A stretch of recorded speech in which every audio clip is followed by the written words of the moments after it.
and introducing someone that had a big role. So I feel like I've come full circle saying thank you in person. So everyone knows Tania the Machine from Insanity. The girl has never stopped. She has a team that is currently 14 in the company. 370,000? About that? Number 14. Let that sink in. We've got like top 25 right here with us today. And that is all because they're busy changing lives. So I would like to welcome Tania Baron.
So that I'm not just awkwardly holding this thing, and let them be a fly on the wall as I speak. Let's see if I can do that.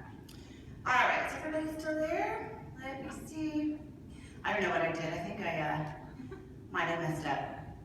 Oh well, I think I just screwed it up. It's okay. So, I'm really happy to be here. I'm just sitting here listening to all of your stories. It's just, you know, we get so caught up in our business or just everything that you just kind of forget, you know, what brought us here, what brought us together. And so listening to your stories and this amazing panel of women that got up here with their weight loss. And I know how hard that is. I know it. I didn't lose 100 pounds, but I know it because I've helped a lot of people do it. So, one, I'm really excited to be here because I almost didn't make it. They almost didn't let me in the country yesterday. It's another story. Don't ever lie to customs next time you go. Okay, I have to tell you now, right, what happened? So I used to travel, well, I still do, but I used to travel a heck of a lot in my dance career. And sometimes they would tell us, you know, when you go to Canada, just say you're visiting friends, if you're going by yourself, just because there's the visa and there's all this stuff. And so I used to do it all the time. Yeah, not just going to visit friends. As long as you have a friend staying and where you're going, you're good. They let you go. Never had a problem till yesterday. So this will be a really quick story, but I have to tell it because I can't believe it. I still feel like they're waiting outside to pick me up. I was telling that to Lori last night. I feel really nervous that they're going to come get me still and send me home. So I checked the little box on the form that said personal, right? I have friends here. Sure, personal. And of course I get the random check. It wasn't so random, obviously. And I go in the, whatever, and she says, so what are you here for? Oh, I have friends here. Who's here? Lori Villette, where are you staying? I think it's called the River Creek, but I may stay at her house. I don't know. Is there an event here? Yeah, there is an event, but I don't know if I'm going. She was really nice, though. She was really nice. Not like the typical scary story. Long story short, so she's asking me all these questions, and she goes, okay, I'll be right back. I'm going to go talk to your friend. Is she waiting for you out there? I said, oh, crap. I didn't get a chance to text her because you can't use your phone at customs, the whole thing. And she's gone, and I'm sweating. I'm like, oh, God, she's going to come back, and I'm busted. And you don't want to be busted at customs. Yeah, I'm not smuggling anything but, some Shakeology. But, thank God, right? No. And long story short, she comes in, she goes, so you are here for an event. And she goes online and she starts trying to look it up, San Fran, oh God. Oh, no. So anyway, I just basically said, I'm sorry, I lied. I'm sorry.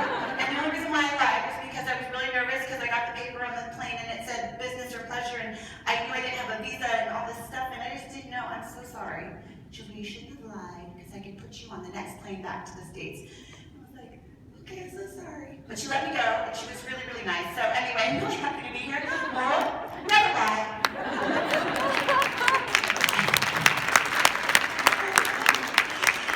And, so I have one other question before I get started. Who was at the Super Saturday where they played the video of me coming? Does anybody know? Oh, yeah. I'm sorry. I just recently found out what happened with that video. Does anybody remember? If you weren't there, I'll just tell you. Are there any kids in the house? No? Okay, good, because F-bomb's coming up. So, Lori, it was a rushed weekend. Lori was going on vacation. She's like, I need you to do this video, and I need you to send it to me like yesterday. I'm like, oh, okay. Okay, so I go and I film it. I have my friend Susan filming it for me, and I screw up a bunch of times, and I think, so, I don't know, I sent over the video, and I said, I didn't have time to edit it, you wanted it yesterday, so here it is, just make sure you edit it and play it the right part. Well, the instructions weren't really passed on properly when the person, whatever, so they played the video, and I'm like, I forgot what I said. Hi, I'm Tania. So, hey, Karen, I'm so excited to come here. Oh, fuck me. Big screen. So, I just apologize. I don't know if they played that part, so it was just fast forward. Someone didn't get the memo, Sean. So, I apologize for that. So, anyway,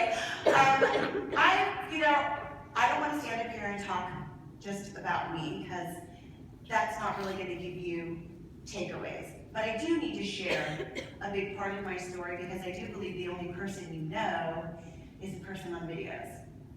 And that life was perfect for me, or that life can kind of come easy to me because of the opportunities that have been presented to me.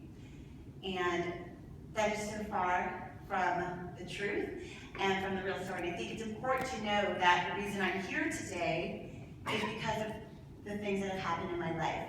And I don't want you to repeat or to no longer repeat the same mistakes that I've made. And I know that it looks like I didn't ever make a mistake. Oh, and I've made tons. And the reason why is because I never had a real plan in life. Is that weird? Isn't that weird? Like, you're supposed to be planning like from school, right? Like, you go to school and you are always asked what you want to be when you grow up, and every time somebody asks me, I said something different. I never really knew. I never knew. And it wasn't that I didn't have any drive or passion, I just never really knew what I was meant to do or what I really wanted. And it wasn't actually until recently that I discovered, what I really, really wanted deep down inside. So I'm here today to share that with you and to give you some takeaways to help you so that you don't fall into the same things that I did or make the same mistakes that I did. And even if you did, to know that you can overcome that. Every single person in here, because nobody is just given the talent to have a good life. You're not just born just with a great life, whether you were born with money, no money, with advantages, disadvantages. We all have the same playing field. We just have to do the work. And we just have to have a plan. And so I want you to remember that word plan, because I'm going to say it a gazillion times as I speak to you, because I never had one. I guess you can say there are some things in life that you can't control, of course, and there are opportunities that come your way, because I do believe they were meant to come your way, right? You guys believe that, right? That things cross your path for a reason. Or you probably would be sitting here, right? Maybe you're watching an infomercial or you're following someone on social media. Who in here is not a coach? Ah, I love it. Good. Because I'm not talking about coaching today. Okay? I'm not going to talk about coaching. And what I'm going to talk about is real life and things that you can take into your business, because that's what our business is about, right? It's life. It's real life. We sell hope. We sell inspiration. We sell, and the products, the products work. That's not the issue. But what I want to talk about today are, we have people who are not coaches, so they're probably like, I don't know, the Bible behaviors and the why, and I don't know what all that means. So yes, it's important to have goals. You have to have some sort of goal, even if it's a goal for today. What's your goal today? Start smaller picture, because that's how you get to the bigger picture. So my goal today, by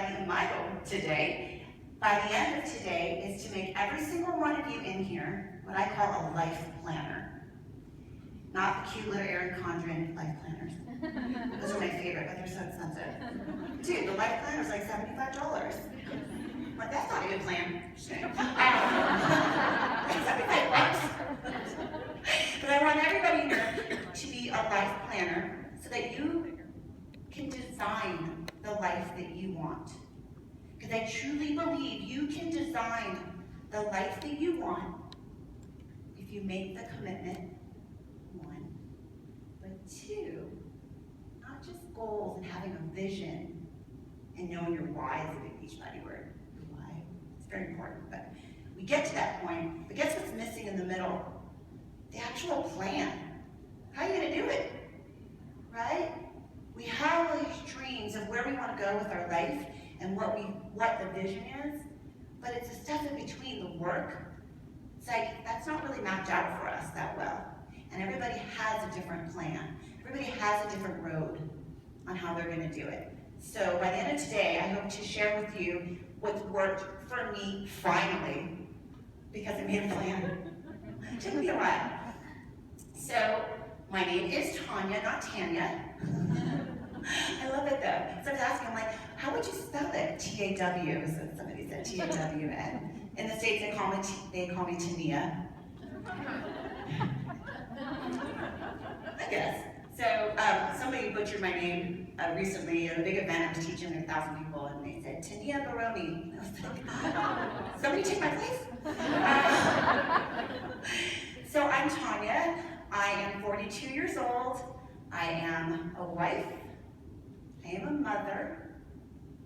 I am a professional dancer. I am a fitness professional. I'm a business owner. I would like to say now I'm an entrepreneur. I used to not think that, but I am. I'm a Beachbody coach, in case you didn't know that. You said it earlier. So I say that with pride. I used to not get to that. And I'm a Beachbody master trainer and the Cize format expert. So, because somebody asked me, what is that exactly? So every piece of choreography or everything that has to do with Cize Live, I'm not talking about the videos, the Sean videos, but the Cize Live, it all comes from me. So all the choreography, all the music, all that stuff. So, well, that was exhausting. No wonder I'm so tired. It's a lot of stuff to do. It is. That's a lot. I was thinking about, letting you guys know all the different parts of me, but I do have to tell you that there are a lot of different parts of me because I've gone through so many different chapters of my life. So before we go into how do we start planning our life moving forward so that you don't do what I did and never really have a plan. It's embarrassing actually that I stand here and say that. I never really had a plan, I just kind of just went for it. Because it's interesting, because I actually classify myself as don't laugh, but I call myself type Asian. Type A, anal, like I make a ton of lists and everything has to be color coordinated and organized, right? So for the girl who's like that to never have a life plan, it's a little backwards. Maybe I was too busy color coordinating my lists. And staying busy instead of productive, right? And so before, I need to give you some background and context to where I came from. So that I'm not just the girl everybody loves to hate in Insanity. I get, oh my gosh, the people that come up to me, I hate you, like, nice to meet you. But I know it's with love. I hate that girl too. God, stop smiling! I think the smile was just like, so that I wouldn't be like this. So that's how I really felt. But I redeemed myself and was loved again as the modifier in T25. And I'm like, oh, people don't hate me anymore. They don't hate me anymore, I'm modified. So I grew up as an only child. My father ended up having another son later down the road. So I have a half brother. We didn't really grow up together.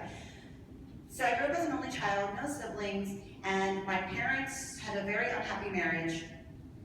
It's bad. Like, I probably saw things a 3, 4-year-old should never see. They loved me. I grew up in a very loving home, just in 2 different homes. It was much more loving as soon as they divorced. They divorced when I was about 5, I think, 5-ish. We lived in San Francisco, California. My entire family did. And my mother was at her wit's end, and she literally picked me up, packed everything up that we owned, put it in a U-Haul moving truck, and we just drove south. And we ended up in Los Angeles, just so that we weren't too far from the family. And my mom just basically was like, I don't know what else to do. I gotta get you out of this situation. I gotta get us out of this situation. I didn't know better. It's okay, we're just going on a trip. So we moved to Los Angeles, and my mother raised me as a single mother. No money, no help. We didn't have any family or friends in the area. So, but my mom was desperate to just start a new life. So when I was 5 years old, I became, does anybody know what a latchkey kid is? At 5. Who has kids that are that age? Or has had them? You imagine leaving them alone all day long? That was me. My mother had no choice. And she worked across the street. It was the best thing that she could do. So she worked across the street, she would come home on every break. Her lunch break, she would stay home. But it was the only thing that she could do at the time. She had to work, and of course she couldn't, can't afford childcare. And she did the best that she could. I mean, I remember cops knocking on the door in like Child Protective Services, and I would run and hide, because I didn't want my mom to get arrested. I didn't want them to I knew that, the situation we were in was just because she had no other choice. So let's just say I grew up pretty fast. I was cooking for myself, I was cleaning for myself, I was doing a lot of things that people don't even do till they're ever. No, just kidding. So in high school, maybe when they start getting chores or junior high, whatever, right? I was forced to do these things. I had to cook for myself. My mom wasn't home all day, and I was a latchkey kid. And I would cry every day because I had no siblings.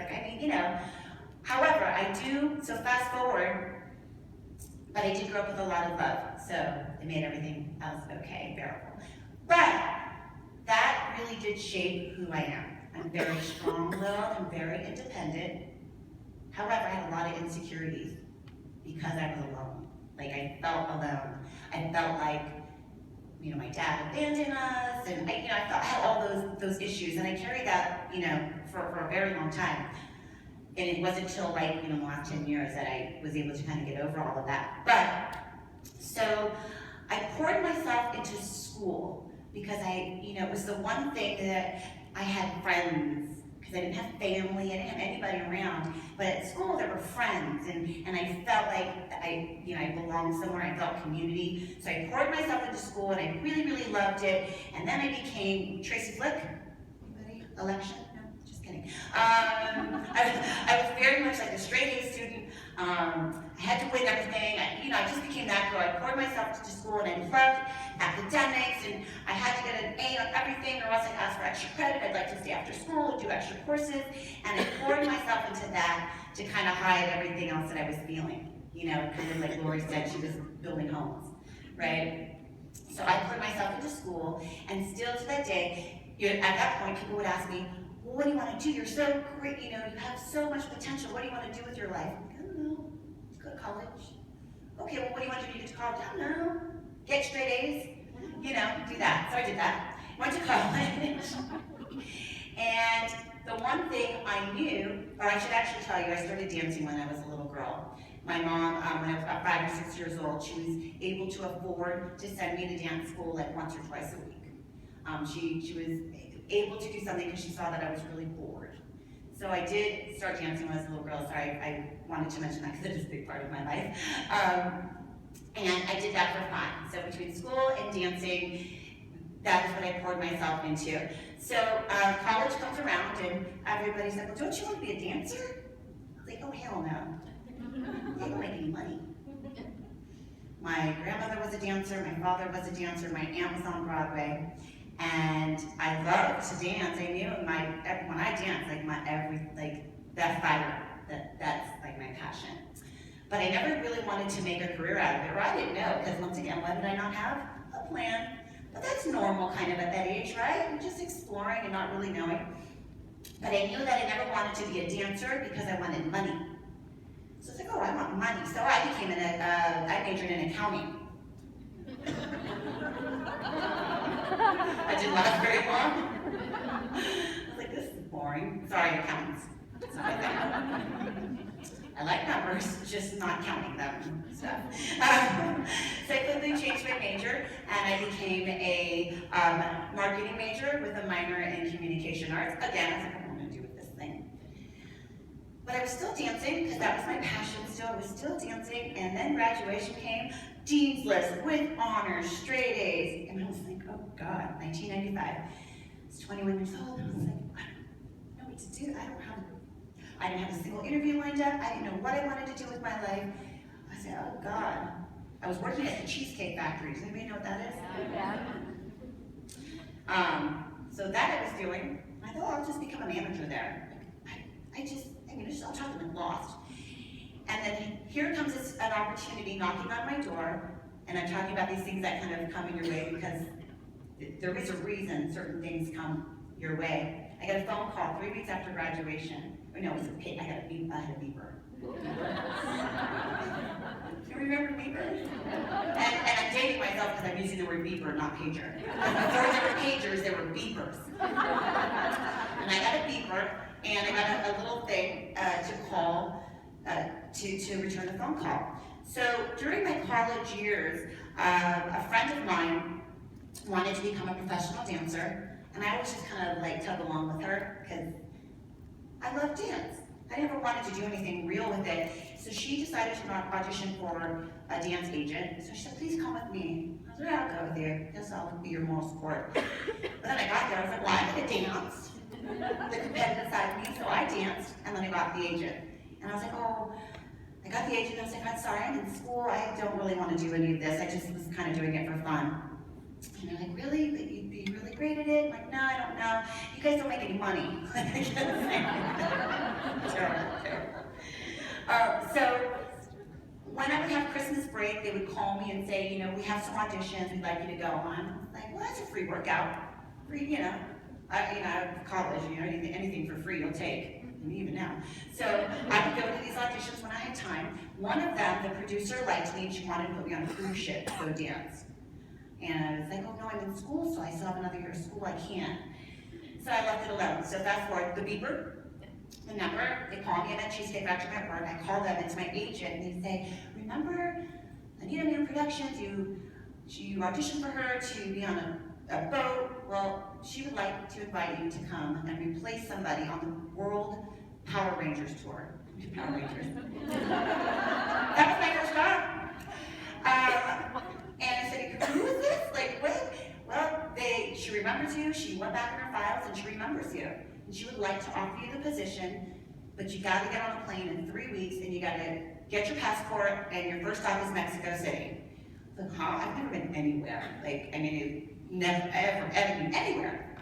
So, and they told me, you're gonna get $500 a week for a college student. Even heck now. But, $500 a week, I was like, I'm rich. I hung up the phone, and I was like, I quit! At Cheesecake Factory. That was in 1995.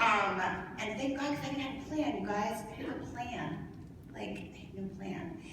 But this was like an opportunity of a lifetime.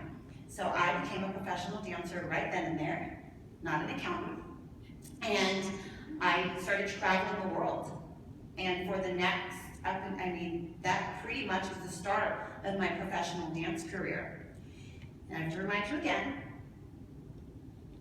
I didn't have a plan. I was just gonna roll with it. Why not, right? Why worry too much? I had a job, everything was good. I was on the road, I was living a rock star life, I was traveling. And I ended up dancing for Britney Spears for 4 years. I met her on the first, I auditioned for what was your first song? Oh, Baby One More Time, right? And I even remember going to that audition and they were saying, there's a brand new artist, she's young and she's coming out with an album. I was like, oh, these new artists, I'm so jaded, right? It's terrible. Like, they don't pay enough money for their videos. So I go, and I go to show up at the shoot, and did anybody see the movie Grease? Yeah. So she wanted to film that at where Grease was filmed. So we show up to that high school, it's Venice High School in Los Angeles, and it's a 3-day shoot because she's a minor, so we can't work that many hours. And I remember there were so many dancers there. And I was like, there was a long line for all the dancers to get their makeup done. I'm like, screw that, I'm not waiting in that line. So I just went, sat at a picnic bench, and I did my own hair and makeup, and I remember my mother came with me that day, and I said, who cares? No one's ever gonna, that's terrible. So cheap. Who cares? No one's ever gonna see this video. So I do that video, and then she comes up to me, and she's like, me and another girl, she goes, y'all, I'm about to go on my first tour, and I want you to be my dancer. And I was like, okay, sure. You know, I'm not like when you're dancing and you're hustling and you just take any little thing. And she was so sweet, and I enjoyed working for her. I ended up dancing with her for 4 years. One of the best experiences in my life. Back then, it was 1998 through, for the next 4 years. As a dancer, I was making 6 figures. As a dancer. Dancers don't make that very often. And I didn't have a home because I lived out of a suitcase in storage. I didn't have a family to take care of, so I was just like ka-ching, ka-ching, ka-ching. All the money was just going into my savings, right? I didn't even have time to spend it. And I was just saving my money. And the one thing I did do that was really great is I paid off my school loans. So I paid off all my student loans and any kind of credit card debt that I had, built up in college from being poor or whatever. And so I did that.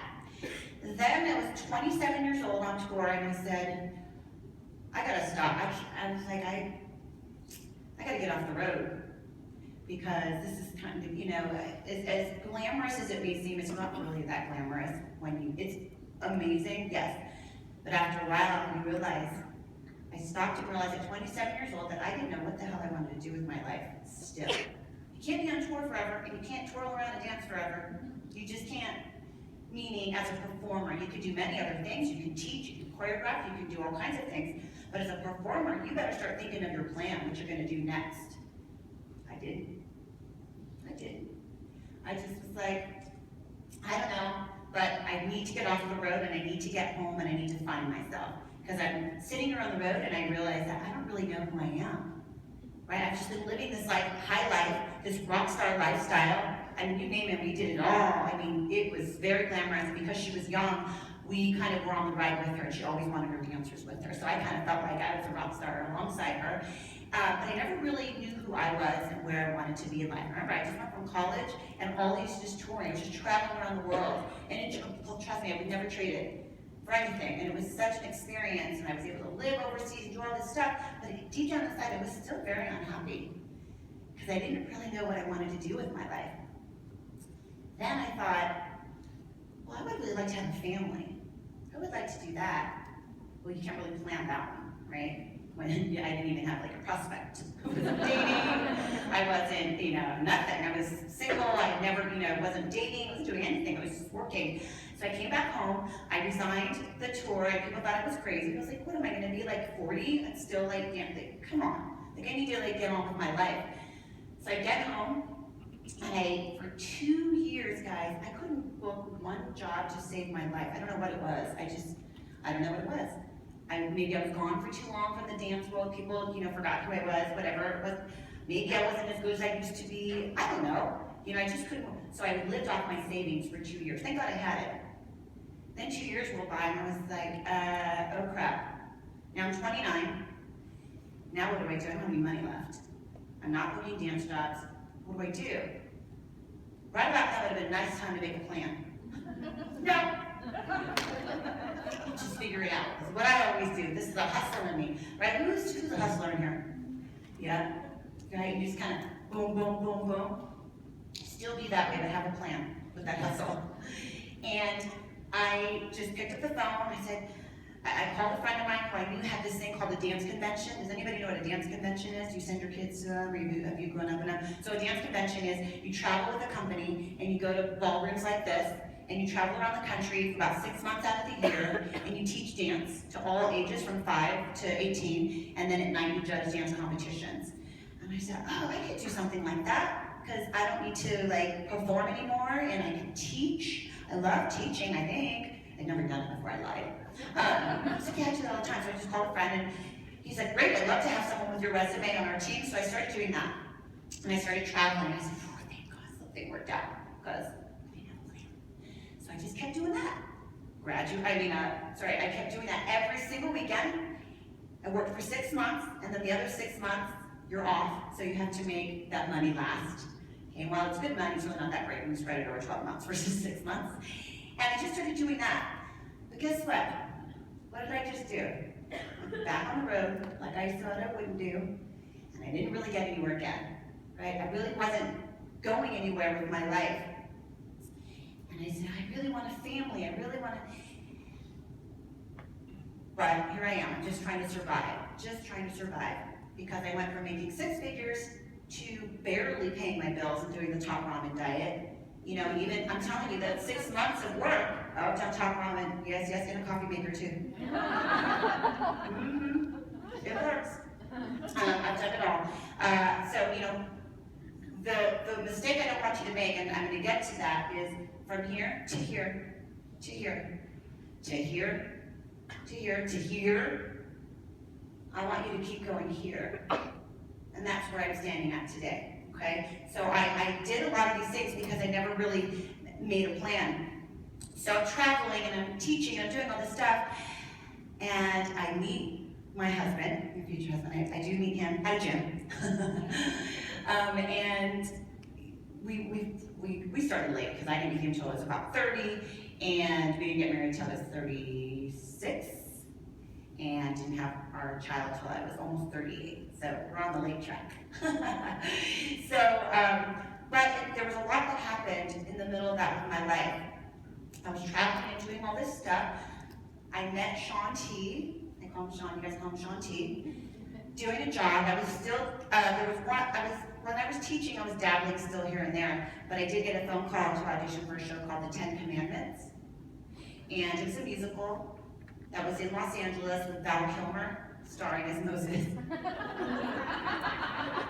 He didn't do very well. Well, I met Shaun there, and forever the course of my life changed.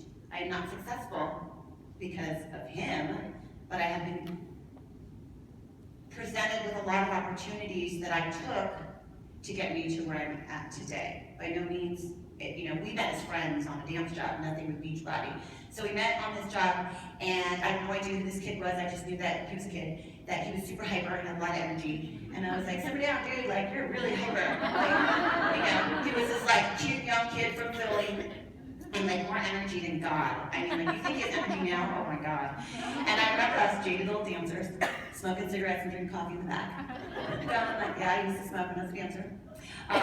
That's what you did. And terrible right now.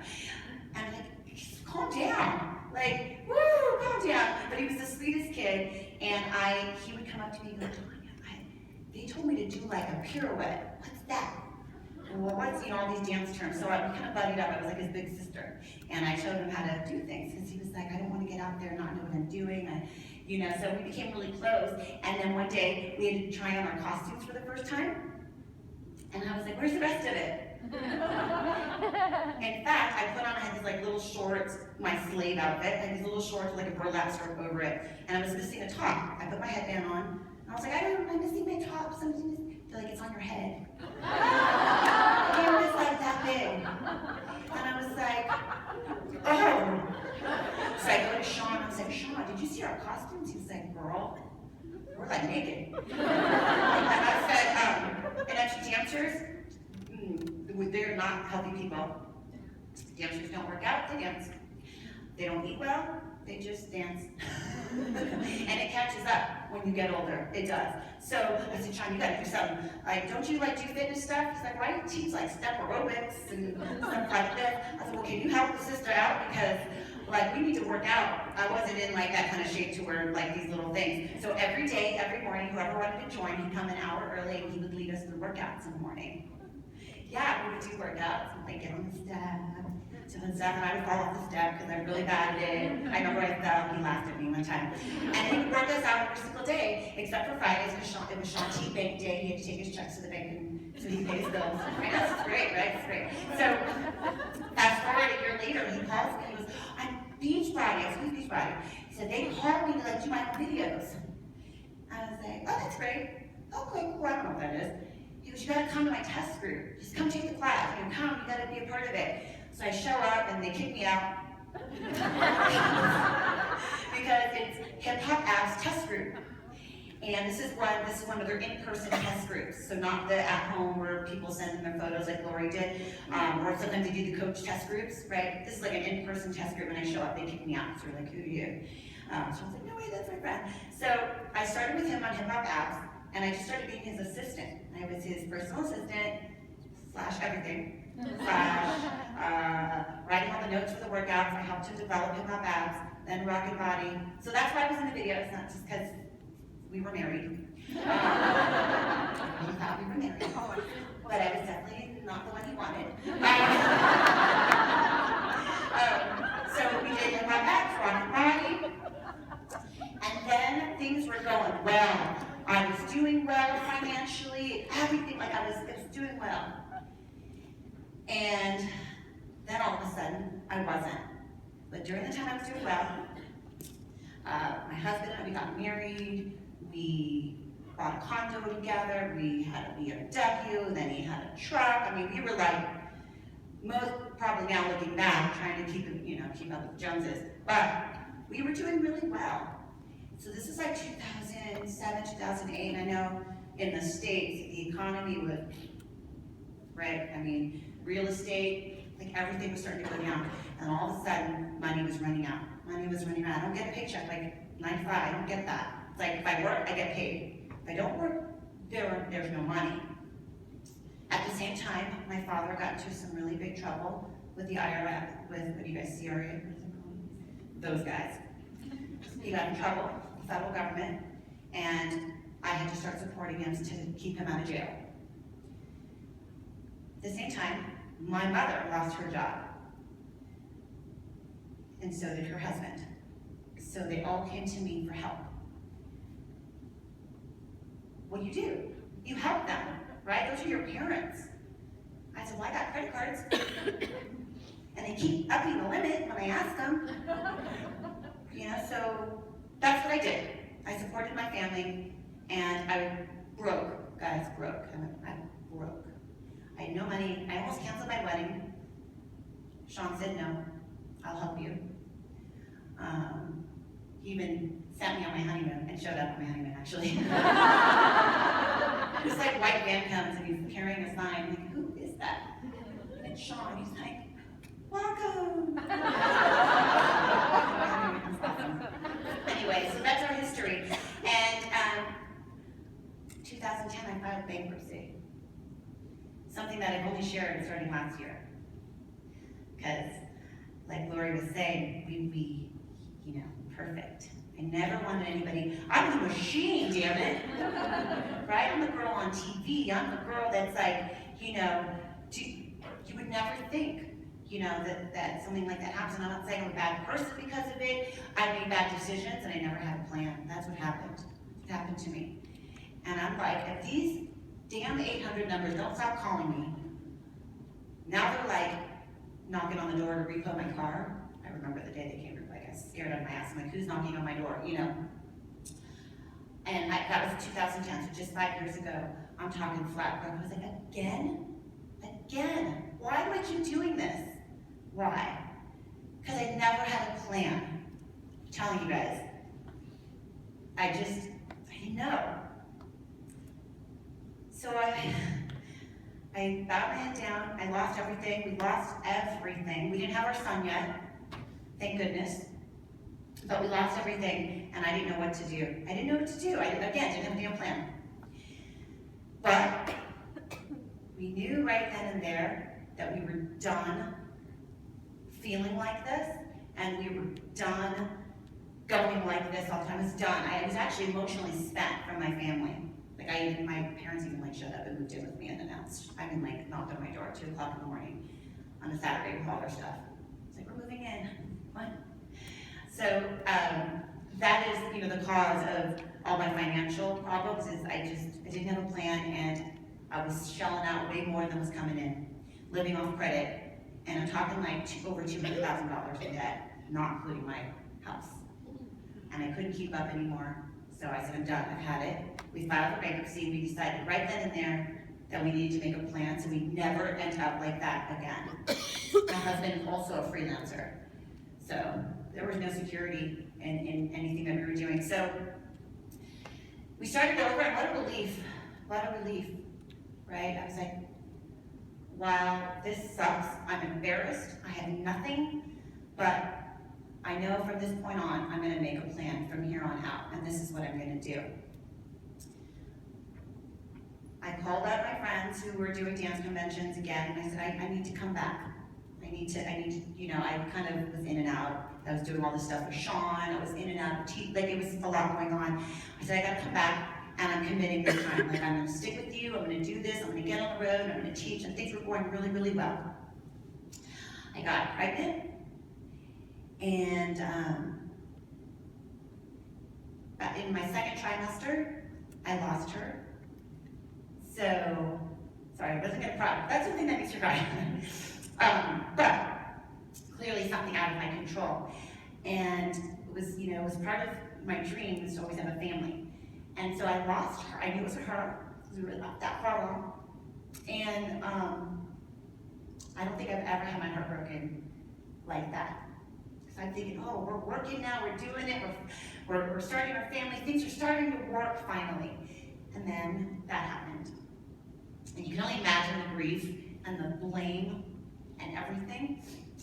I blamed me working out during my pregnancy as what killed her. And took blame for everything.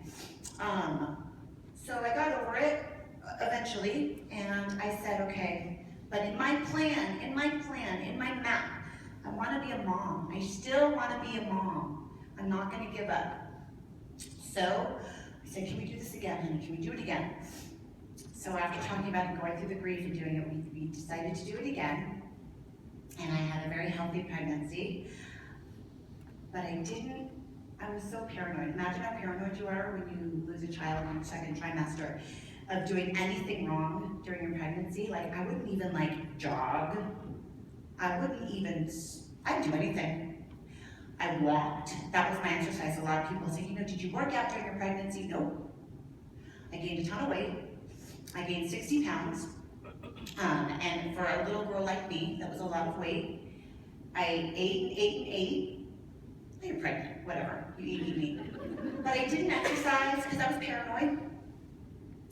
And he was, thank goodness, a very healthy baby boy, my son Benjamin, who I'm sure you've seen on social media, B-Jam.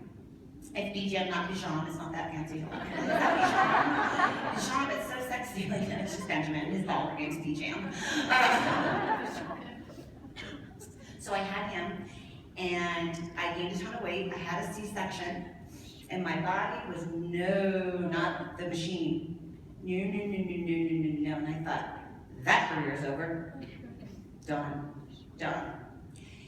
And on the outside, I was fine with it because I'm a mom. I'm a new mom. That's what's important in my life, being a new mother. And then I said, how could I stand up here and be ungrateful for what my body just went through? Like, I was afraid to sound selfish and afraid to sound ungrateful that I just had this child and now I'm complaining that I'm fat and I'm out of shape and I can't do anything, and I was putting up this facade that I was happy with the way I was. Sean gives me a call and he says, I'm doing this new program called T25 and I really want you to fly out to New York to be there for it. I said, sure, I'll help you. I'll help you design it and I'll help you do stuff. And he goes, no, I want you in the videos. Like as if nothing just happened. Like, dude, I just had a ginormous child come out of me. He was 10 pounds. I was like, I'm really overweight and out of shape. Like, are you joking? He's like, yeah, but you'll be back in shape. You'll be fine. I'm like, this dude don't know nothing. Then I'm like, how are you? Have you had a child? Right? So I'm like, doing that little thing to him. He goes, just please come. So I went out to New York. I packed up my family. We're supposed to be there for 3 months to develop this program called T25 that I told them it would never work. Well, I went down, was like insanity, all this crazy stuff, right? I was like, 25 minutes? Oh yeah, right. Who told you this would work? Like, okay. And he said, I want to try it on you. I was like, what's that mean? He said, I want you to be like in the test group and see if it works on someone like you. And I was like, I don't need someone like me. He's like, well, somebody who gained a lot of weight from having a baby. And back then there weren't a lot, if anybody remembers before that, there weren't a lot of programs that had modification. I mean, there just weren't a lot of Beachbody programs at that time, period. I mean, Insanity was like their, and P90X were their 2 biggest programs, right? Because no, you don't understand. If I can get you to lose weight, if I can get you, do you understand how successful this will be? I was like, fine, I will do it. So I remember the first day, and we would just jog in place. I was like, okay, just stop. Like, I can't do this. And I started crying because I was like, I can't do this. I was like, my boobs are leaking, and I'm like, I just can't do this. I'm so out of shape. No, this is not gonna work. Like, can I just go behind the camera and like tell you what to do? Because I just can't do this anymore. Every single day, you know, he was doing all this crazy stuff and say, I can't, it hurts. It just hurts, I can't do it. And I started doing the test group with them, and I modified. So for those of you who are like, did you really modify, or did you just do that for the show? No, I couldn't do anything. I couldn't hold a plank. You're talking about the girl that does like 800 power jumps. You know, how many did you do? 76.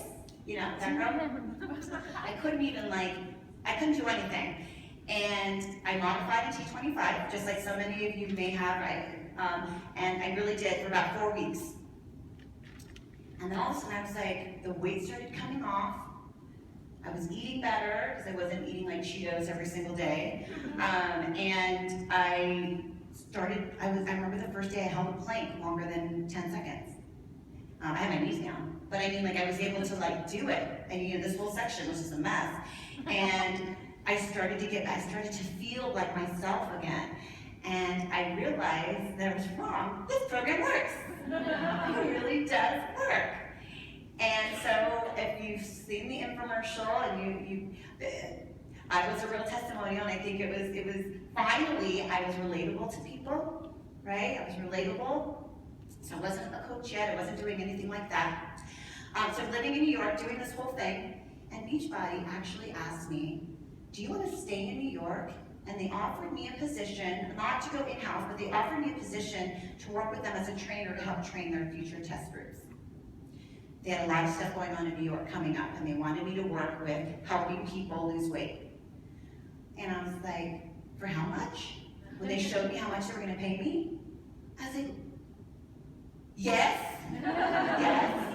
I was like, yes, a new plan. A new plan. We picked up our entire family, we went home for 1 month, picked up our entire family, moved to New York City in 2012. Was it 2012? Yeah, it was 2012, not long ago. Picked up our entire family, moved over there. And has anybody been to New York City? Woo! How expensive is that damn place? We're like, how much? So they pay accordingly, you know, because the cost of living is so high.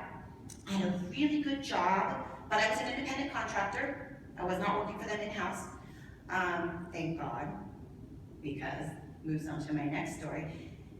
They got a phone call about a year after. I just put my entire family there. About a year later, there were budget cutbacks in the company.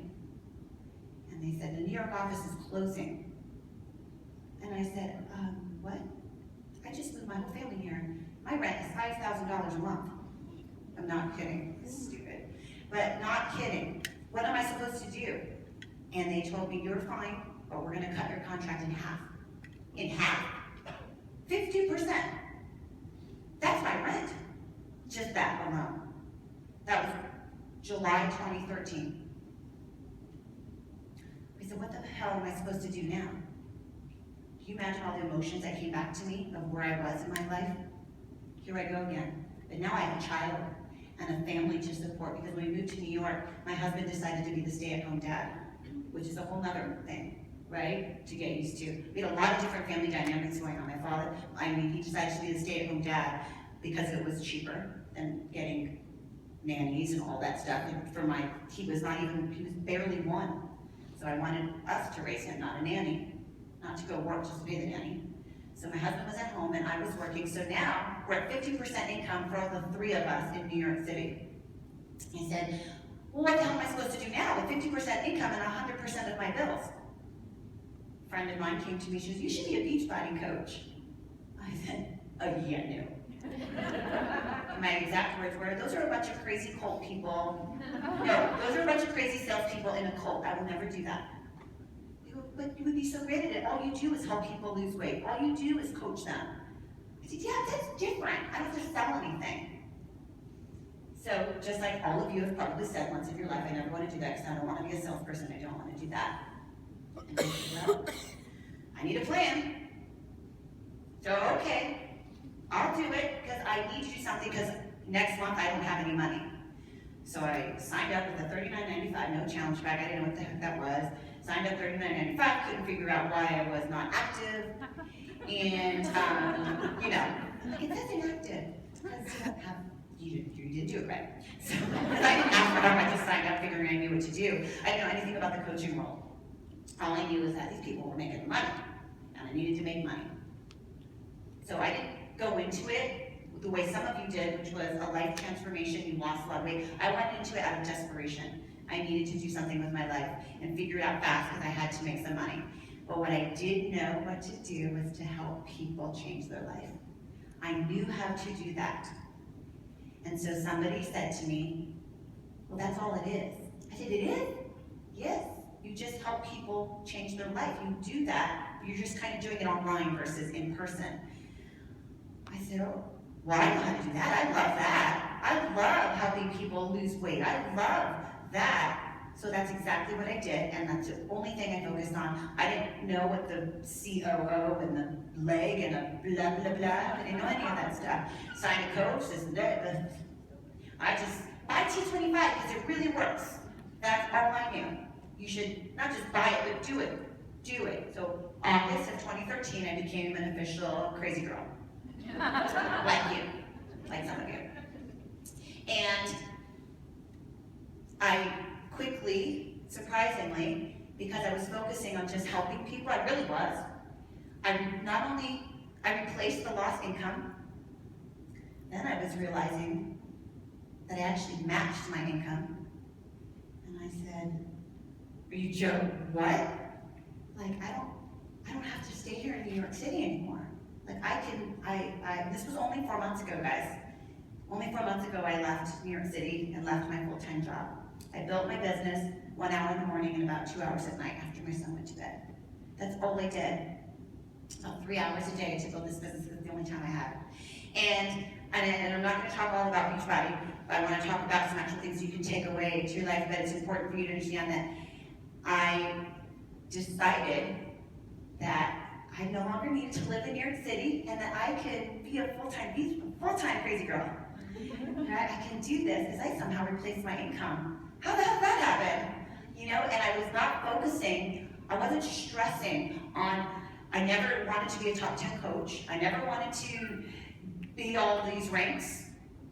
I just wanted to help people and make money doing it. That's all I focused on. And when people ask me, what was your secret? That was my secret. That was my secret. And because I was living by example, I was really living it and loving it, that I think, or I know that's why I was successful, along with having my life plan. I had a life plan because I did not just 3 years ago, or I'm sorry, no, 2 years ago, I was back down here again, right before I became a coach. I said, I'm done, I'm exhausted. I have a child, I have a family, I'm done with this. So, we are now here, and we will never, ever, I will say here today to all of you, you'll never see me make a post that I go back down here. I will never. And that's what I want you to do. I want you to keep growing and keep climbing, because you can reach your full potential if you take my advice and actually have a plan. So in life, who has, to be honest, who already knows your goals and vision of where you want to be? Raise them high. No, it's okay if you don't know. Good. for those of you who raised your hand, do you actually have a roadmap to chart your course to get there? Yeah, do you? Kind of? I know sometimes it's new. One of the hardest parts is deciding what you want, because a lot of people didn't raise their hand. So it's good. Hopefully I'm getting you thinking here about where you want to go with your life, because I didn't do that. The only thing I did know is I wanted a family, but that's a big one. And I wasn't so sure that was going to work after I lost my little girl. Because I went back into that thing. So one, start with that. You hear us talk, about have your vision so you can see it, but you've got to figure out how to get it out of your head and into real life. Actionable steps. So we talk about the word life planner. I'm sorry I didn't make a slide, but it's okay. So I have to think about slides. I feel like people watch the slides and not you, so take pictures of the slides. So here's what works for me, and it is working for me. So P, so it's an acronym, so be a planner. P, you can write it down or just video, whatever. And what I'm telling you is not anything groundbreaking that you've never heard. How many times who agrees with me, but if somebody else says it, it kind of sounds different, right? Your coach tells you something, but then on a team call, someone tells you something else. And you're like, oh, that's awesome. Coach is like, I tell you that every day. Right now. So the P, you need to prepare. You need to prepare. And what is part of that preparation is making your list, whether it's a mental list, but I like to write things down. Even if you're not a type anal, even if you're not a type A person and you're just like a, free-spirited wanderer, you can still be a life planner. For those of you who's more like a nomad here, right, a little more free. You can train yourself to be a life planner. I didn't plan my whole life, but you can train yourself. Just like you can train yourself to do more push-ups, you can train your brain and train your mind and train your body, everything, to do something if you want it. So the first thing is you need to prepare. What is it that you really want in life? What is it? Even if it's, I just want to get through my workout today. Maybe some of you, that's your biggest hurdle right now, right? I just want to go one day without eating a whole jar of cookies. Oh, I did that. I did it last night. I had a whole bag of M&Ms last night. Probably not so smart. And I'm not talking like the big bag, like the Halloween size, not Halloween size, it's not the big size. Anyway, so have a plan, but you need to prepare yourself about what you're going to do. So whether that means you write it down and you paste it on your fridge, or you paste it on your computer, or somewhere, or your home screen, something that you look at all the time, so it reminds you that this is something that you took out of your head and you're going to really make it happen. Because how many times you say, I'm going to do that one day, I'm going to do that workout one day, right? But because it's in your head, you didn't really then you kind of just start over every week. Every week, you start over.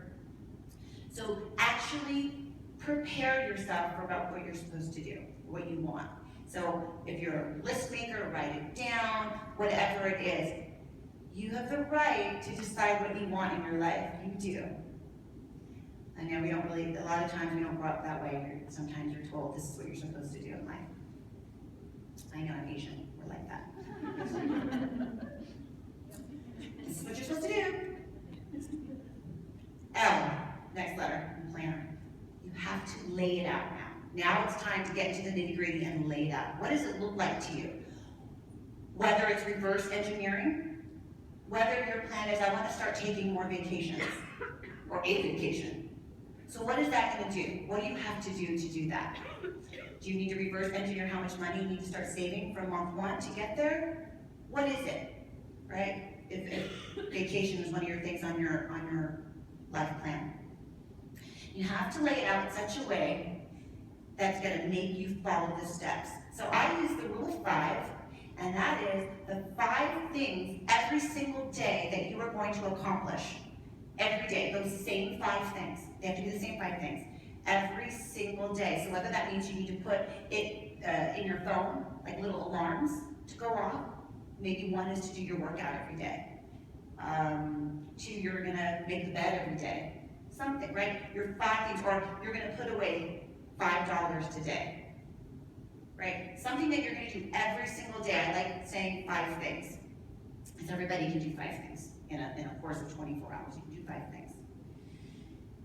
Lay it out, write it down. Who likes to write things down on a notepad and see it and visualize it, like on paper? Okay, if that works for you, do it that way and actually lay it out. Best time to do it, Sundays, Sunday night when you're figuring out what you're gonna do for the week. And of course, at the beginning of the month is always a great time. And look where we are now, end of the year. This is a perfect time for you guys to start implementing your plan and what you're gonna do next year. And everybody in here has the full potential to live a life by design if you design it. You have to design it. No one's gonna do it for you. Opportunities will come and go, but it's up to you to decide whether you are going to take action and make it part of your plan. So lay it out. I want you to write it down. I want you to make a commitment to yourself that these are your 5 things that you're gonna do every single day as part of your plan. A, attitude. Now you probably think, what does that have to do with anything? It has to do with everything. Your attitude is everything. Have you ever noticed, I should bring this up, this is funny, talking to customer service at Beachbody? I'm sure you've done it a lot recently, huh? How much do you get when you're nice to people? Right? Even if you don't feel like being nice to people, even when they're just jerks and they're being a jerk to you, but if you kill them with kindness, you watch not only you put a smile on their jerk face, but and you feel better about yourself. See, I never used to be that way. I was that jerk. I was that girl. Like at the airport. What do you mean I didn't get no upgrade? What do you mean, I used to be that really impatient girl. I used to be like that until this business, really. Attitude. You have a choice whether to respond or react to every situation. You have a choice. How do you want to respond? Never react. Never react. Always respond, and respond with kindness from your heart, especially if you're a Beachbody coach. Don't get mad that they didn't buy the challenge pack. Don't get mad that they bought it off eBay. They still need your help, no matter where they got it from. So it's all in your attitude and knowing that you have a choice. I legit check myself when I find myself like about to go there, and I'm like, stop, Tanya, calm down. Calm down, it's not that serious. It's really not that serious. Be nice to people. So just that alone, having the right frame of mind will always put you in the right place. And I know it sounds trivial, but really it is. And a lot of that is from your personal development. I know you hear that a lot. Personal development, I used to hate it. I used to hate it. I didn't have time to read. I don't have time to read. I'm fine, nothing's wrong with me. I said all of that too. N, the first N, I call it nurture. You might think, well, what does that have to do with business and your life plan? We spend our entire lives nurturing everybody around us, especially if you're a spouse or a parent, grandparent, son or daughter. I'm always nurturing other people. But do you do that to yourself? Do you realize that you deserve to be happy? Do you realize that you deserve to have the body you want? Or to have the life you want? Do you really deep down inside believe that you deserve that? That's a big chunk. Nurture yourself. Because we all know, if you're not happy, nobody else around you is happy. You know that, right? But deep down inside, do you feel like you deserve to have the life you want? Do you believe that? And if you don't, if you're like sitting here going, I don't know. You've got to do some reflection, and you've got to do your personal development and know that you are worth it. You are worth it. You are worth pushing play every day to get the body you want. Don't feel bad for thinking, I want that six-pack. I want to look like that. It's okay. It's not a vanity thing. If that's what you want, that's what you want. Damn it, get it. Okay? If that makes you feel better inside, that's what you want. Decide what you want and nurture that. Nurture yourself, because if you don't ever do that, you're not going to get anywhere, not only in business, but just in life in general. So please make sure you give yourself that love. The next N, don't laugh, Nutrition. I can't tell you how many times I've listened to speakers or just gone to different events, and nobody ever talks about like eating right. You talk about setting goals and doing all these things, and I'm like, well, all that's great, but if you're gonna die tomorrow of a heart attack, what does that matter, right? So get your food in order, and I'm not saying so that you can be and have a six-pack, but do you have any idea what food does to your body? If you're giving your child bad food, and they're like batshit crazy, you're like, who's that child? Like, I don't know what just happened. Oh, but I did just give him like a big cupcake just now, full of crap. I'm not saying not to. I mean, I eat cupcakes. I ate a bag of M&Ms last night. But what I'm saying is, but it was just that time. So yes, I'll say it. So I don't live perfectly. Trust me, I like to have fun, but I do make nutrition a major part of my life because it is a part of everyone's life, and it will keep you healthy and living longer and happy. And set good examples for your family is to eat right. So get rid of all the temptations in the house and put them on the top shelf and throw away the step stool, right? And just bring it down on special occasions. So really focus on your nutrition, because I think a lot of speakers don't ever talk about that. Don't really talk about that big important piece, because you're not going to lose weight if you don't eat right. And you're not going to lose weight just by eating right and not moving. You got to move more and eat less, and it's that simple. So that's nutrition. And so whether that means to you, I follow, other than my M&Ms last night, I try to, I like it, I follow a paleo lifestyle, I enjoy it. And it only started because my son had a gluten intolerance, and so by default, we were a gluten-free household. And then I just started feeling better. But I'm not saying that's what you have to do, and baby steps, guys. Even it's just, replace one thing for another.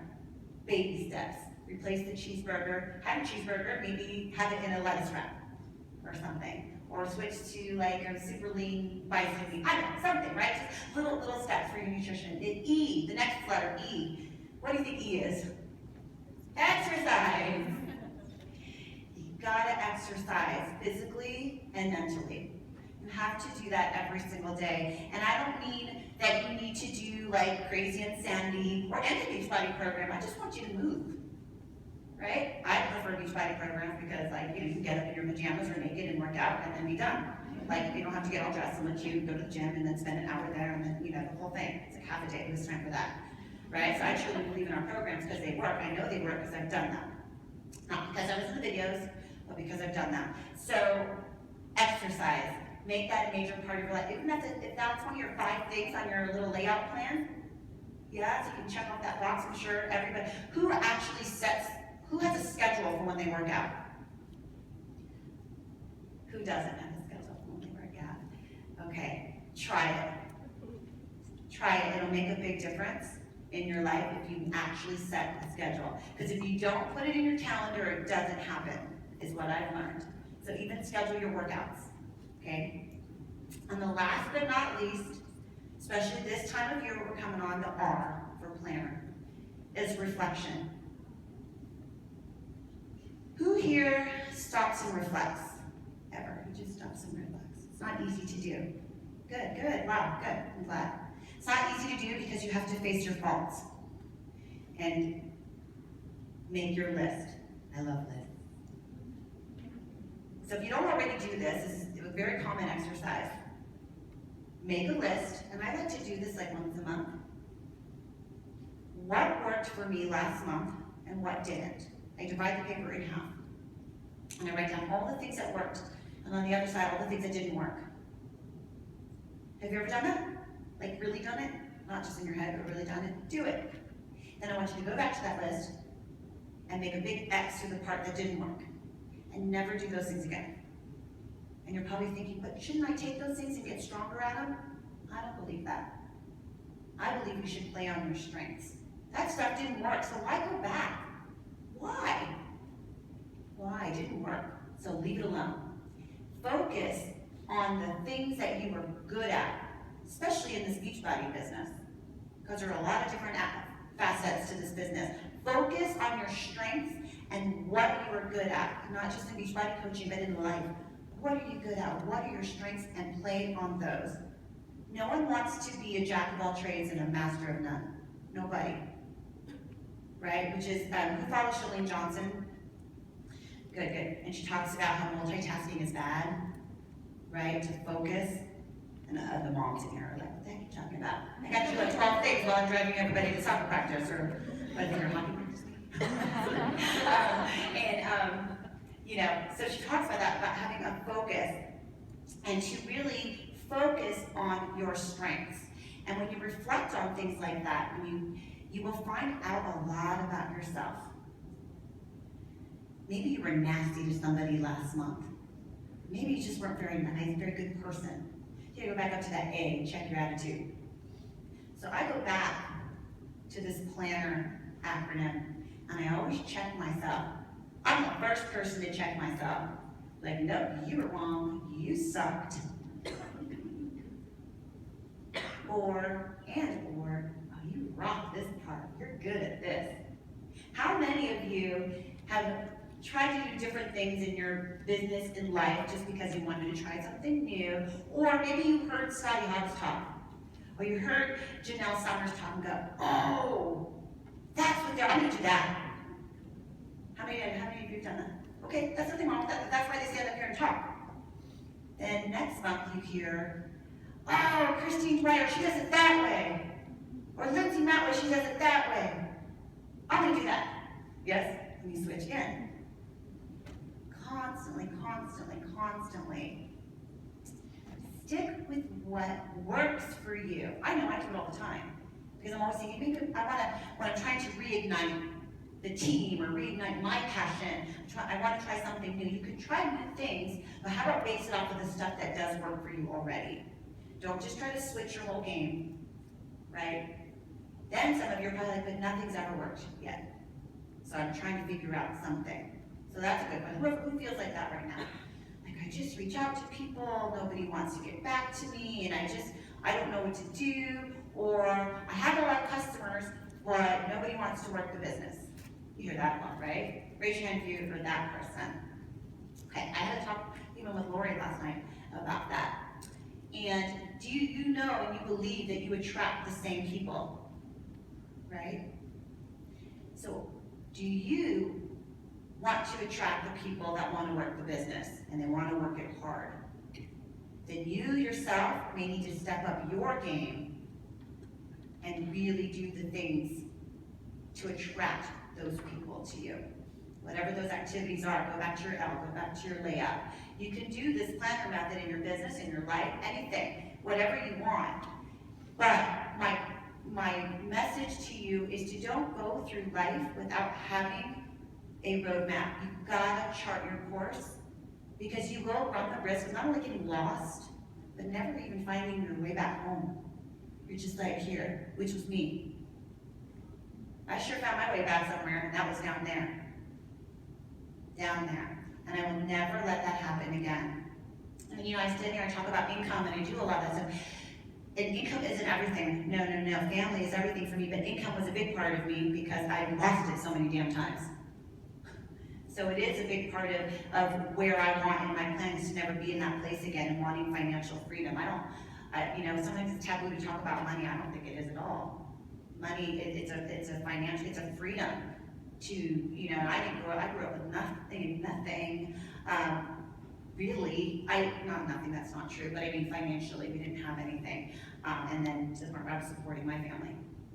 So, there are so many ways that you can walk out of this room today and go, okay, especially with the new year. No, I don't want to sound like a cliche, but why not? It's a new year, it's a new everything. It's a good time to start over, and it's also a good time to relay that message out. So if you walk out of here with that message of, I'm gonna put together my plan. And some of you already have my plan. That's great, and I'm so proud of you for having that. But if you don't, walk out of here, have a plan, and I guarantee you the types of people that you're gonna attract to you who are also gonna wanna have a life plan. And that's when the things start to tick, and that's when the things start to go in your business. And for those of you who feel like nothing is working, try that first.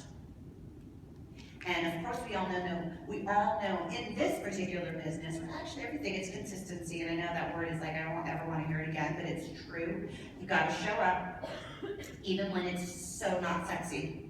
show up. Show up and be there for somebody who may be listening to you.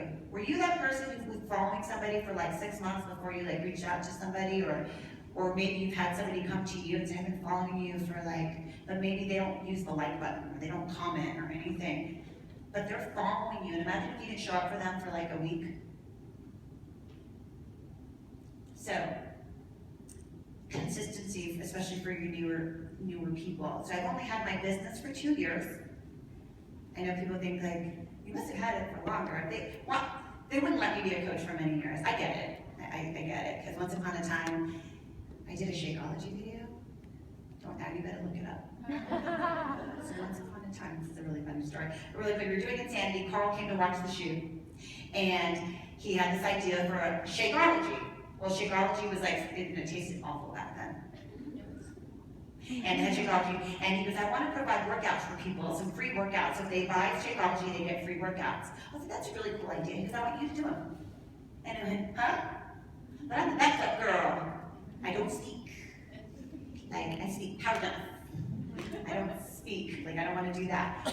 You could do it, people love you, and you could do it. I had one 8-hour rehearsal, and they threw me in front of a damn camera.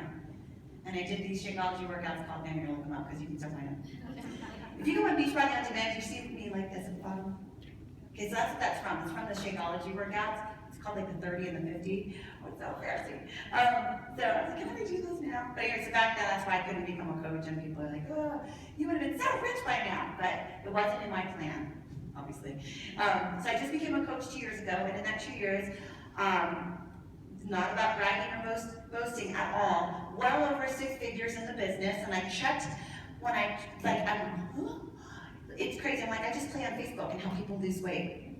You know, that's how I feel. Like I don't play on Facebook, but we were able to, replace our income and then some. And when I checked because we're pushing for top 10 at number I never wanted to, but now that we're at 14, I'm like, I have to push. So we're, looking at our numbers. And when I looked at my ATV, and I don't know if you guys know this, but they don't count. They only count for like 3 levels deep. So any level that's not even, so there's more in there. I'm like, my business is like $2 million business. I don't know, nobody really talks about that. I'm like, we've generated over $2 million in business in 2 years, and my family, we're well over 6 figures in our family, and I'm from Beachbody coaching.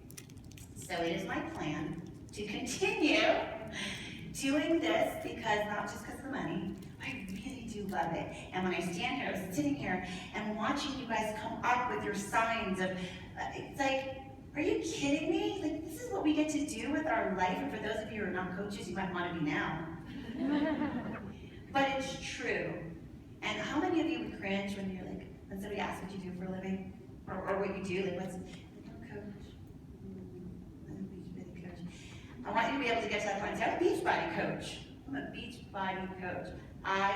My business is on helping people change their lives. And that's, I think, is the difference between what we do and what other companies do. Is that the products are top-notch, they sell themselves, but if you walk away from here knowing that what you are doing is changing people's lives the way your life has been changed or is in a journey right now, then you know that this is a good plan to have. And I will leave you with, no matter who you are, no matter what God-given talents you were born with, right? We're talking about Michael Jordan is that you? You're talking about Michael Jordan, is that you? Yeah. He's a very talented man, but he didn't just come and play the game on game day, right? There's a lot of strategy and training involved, and that's what we have to do. Because no matter what kind of God-given talents you are, we all have the potential to train ourselves to be the very best versions of ourselves if we, one, make the commitment to do it, know what we want, chart the course, be a life planner, and don't do what I did. Don't do what I did. And even if you did, know that you can get back up on both legs and keep going and keep going. We are in the process of trying to build a home. I've never lived in a house a day in my life. I grew up in an apartment with a key around my neck. I'm 42 and I've never lived in a house. I'm renting a house right now in Texas. we're trying to build a house. We can get these loan papers to work, the same bankruptcy things in my ground. Anyhow, we're trying to do that, but I just, for once in my life, I know that I have a plan, and I will always have a plan. And nurture that, nurture yourself, and thank you from the bottom of my heart for being here, for inviting me. You have no idea. I know that I may have made some of you cry, but you have no idea what that means to me. You know, I feel like we've never even met, but yet I've had such an impact on your life. That means a lot to me. And so no, I don't freak out when people cry. I find it very endearing, and it really touches my heart to know that I've had just one little impact, a little tiny effect on you. So I appreciate and love that you guys are all here and you took time away from your family and your life to be here today, to want to be empowered and inspired to live your life by design, because you can do it, okay? So I hope that I've given you some great takeaways as well as my funny stories. And I'm glad that I made it into the country. I don't know if they'll have me back. But I hope that we do cross paths again, and if not, I'm always on Facebook. I don't do the personal page, so, because I stopped doing that. Tania the Machine on Facebook. If you want to ever email me, my email address is out public. It's Tania@TaniaTheMachine.com with an I. So if you ever have a question, or you can Facebook message me, if you ever, you're like, I actually will type up that planner thing too, if you guys, or I have it, and I can I'll give it to Lori and you can post or send out. But did I overspeak? Sorry.